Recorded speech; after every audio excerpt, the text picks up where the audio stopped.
gamit sa labas mo. Dominador and Maria. Dominador, hindi na kayo magpapay sa kahilig. Ready na kayo kayong lahat. Okay, nasa parang kamay. Dominador at Maria, sumusumpa pa kayo sa harap namin ng mga ilalagdan nyo sa kasulatan ito ay pawang katotohanan at naaayon sa batas. Opo. At ikaw, Dominador, naririto ko mga ngayon na naaayon sa iyong malayang kagustuhan, walang halong dahas o pamimilit upang paglingkuran, mahalin at paksalan si Maria. At kayo din ko, Maria, naririto ko ngayon na naaayon sa iyong malayang kagustuhan, walang halong dahas o pamimilit upang paglingkuran, mahalin at paksalan si Dominador. Plan mong ipagkaloob ang iyong sarili at tanggapin si Dominador na maging ama ng iyong tahanan na naaayon sa batas ng tao at batas ng Diyos. Baka hindi marinig yun.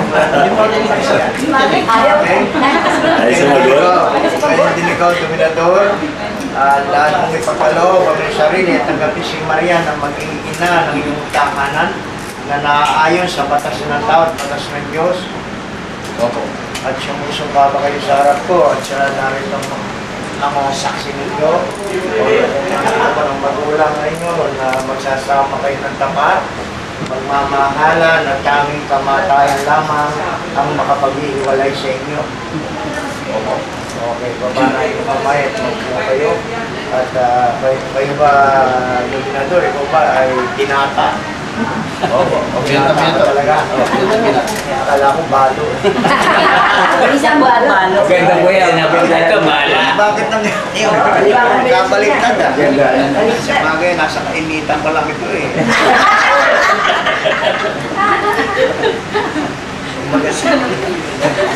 May pala sumisibol.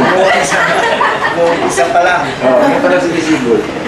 Okay, at para malaman ninyo, Dominador at Maria, kung ano ibig sabihin nito, lalagtaan nyo, kasulatan ito ay ibibigay ko sa inyong kahugat. Ito ay alam natin, kontrata ito ng kasal.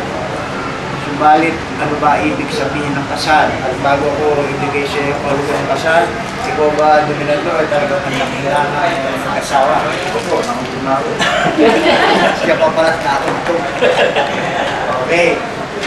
Para maunawaan nyo, ibibigay ko sa inyo ang kahulugan ng kasal. Ito ay naaayon sa ating batas pampamilya ng Pilipinas na ang kasal ay isang espesyal na kontrata. Tandaan niya, espesyal na kontrata ng pirmihang pagsasama sa pagitan ng isang babae at isang lalaki na naaayon sa batas upang makapagtatag ng isang buhay pampamilya.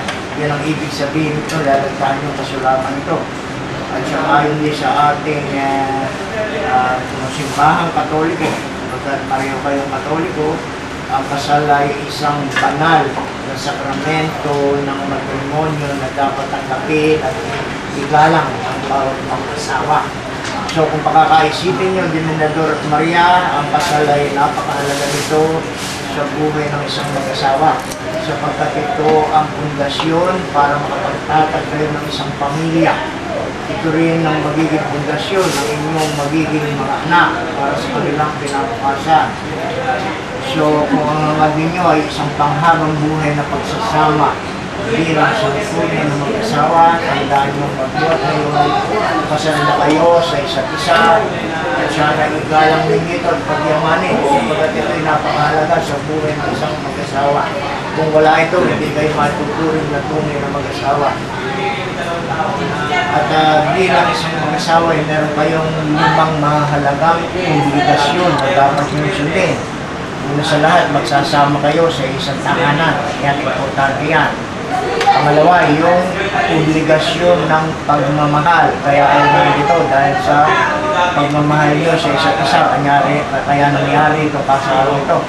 Kaya dapat gawin yung panata sa buhay ito para sa itatagal ng pagsasama ninyo. Pagmamahal, yan ang obligasyon ng pagmamahal. Pangatlo, yung obligasyon ng paggalang. ikilalanin ng bawat isa sa inyo ang inyong mga karapatan, ang inyong pagkakaiba, higit sa lahat ng unawa, sapagkat hindi tutubo ang pag-ibig pag walang pag-alam. Kaya dapat maraming may pag-alam sa isa't isa. Ito, pangapat, importante ito. Tatanungin mo muna kita, Dominador, ha? Sagutin mo kami na dito. Ito, maganda, kaya tatanong ko, parang playboy tayo yata. Ikaw ba, Dominador, ay magiging tapat kay Maria? Opo. Okay, o bakit mo siya pinakasalan? Mahal naman siya. Ang may tatawanan yung mga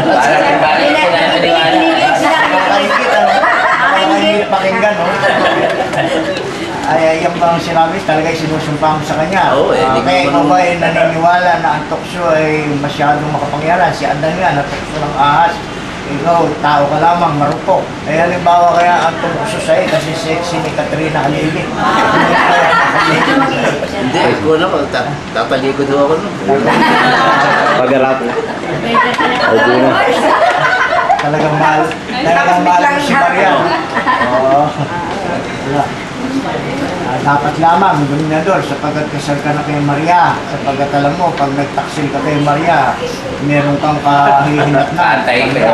Oo, sapagkat ikaw ay, pag lalo na, pag nakalagda ka na rito, kaya mag-isip-isip ka muna bago ka lumagda. Baka nagtaksil ka, Kaya pagkakataon ka pa. pagkakataon ka ba? Baka matangay ka ng tukso, kung saan ka makakarating, ha? Alam mo, ibig ko ipaliwanag sa inyo yung obligasyon ng katapatan. Importante sa isang mag-asawa yan. Alam niyo, kataksilan sa panig ng mag-asawa, dyan nagbubuhat yung paghihiwalay madalas, yung broken home na tinatawag, ibang tanganan.